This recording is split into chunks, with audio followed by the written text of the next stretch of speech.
Okay, so this is for the oscillator setup. I'm going to do this relatively fast. Bellows, I usually try and line it up. There's little indentations there.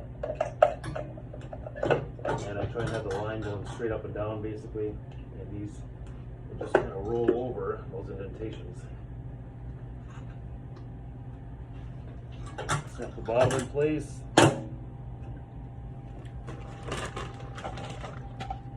Heater pot.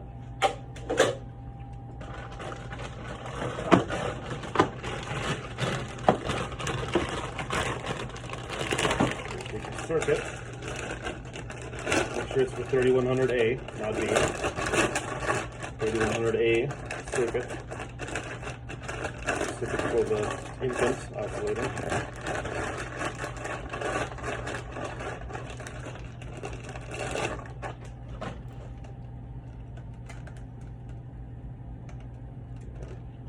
In the circuit, there is a short tube.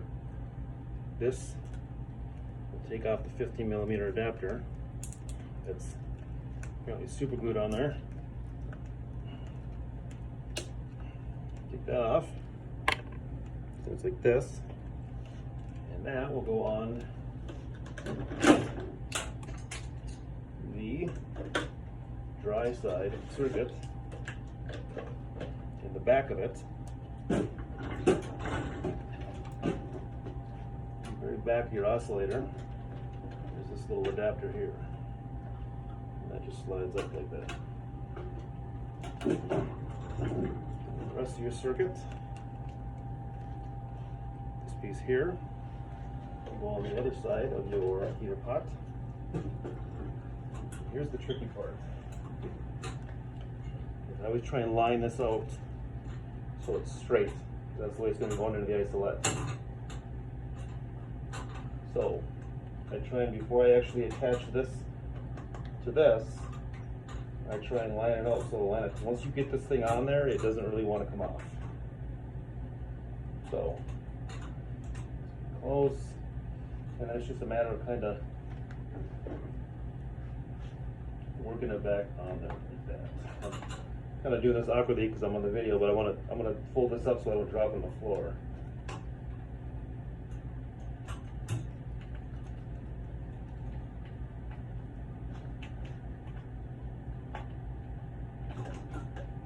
Piece of cake. Yeah. On there, wiggle back and forth so it really gets on there good. Still good there. Okay. Now that's done. Now that it can kind of hang down. If you look on your circuit, you have a white end here, and that will screw on up here. Over here, then you can open up your caps.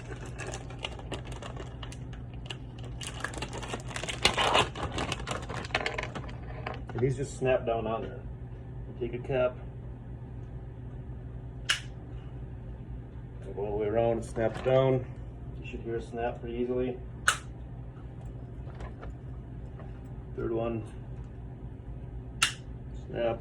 Then you take your lines, bagel lines, color-coded. And these are fairly easy to figure out here. Green goes over here, there, blue, here.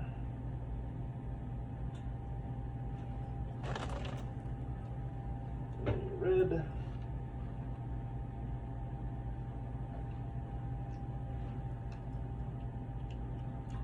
Here. And then really the only thing left would be the heater probe. And that's shot. Part of the circuit. And then placement of this, usually it's right there, right next to the red. Now if you end up having nitric go in, you will move this and you will bring it up here next to the Y, and your nitric sampling port will go right in there. But if you're not using nitric, Goes right there. Before I do anything else, I usually like to tighten down all the extra caps. And then one thing of note, quickly, is when you take this off, you'll need this in line in order to, once you turn it on, and it'll be on the next video, once you turn it on, this will need to be able to be pressurized. Otherwise it won't power up for you. Power up and then start. When you take this cap off, you don't want to lose this, because there might be times when you need to take the baby off and you want to have a cap. Just throw it up there, and then I'll get some tape and tape it up. Or on its side, and I'll tape it up. And then also, down here, this will fill up with water. Videotape here. This will fill up with water. And if you ever need to drain it, you just open that up. I usually get a glove, just a glove, and I fill it up there until it gets to about right here, and then I'll close it. As far as setup goes, you want to make sure that these are tight, especially down here. This one will often be loose, and you might, you'll have a leak in the circuit, it might not power up for you. So I always tighten this up as I put it on. And that is how you put a circuit on.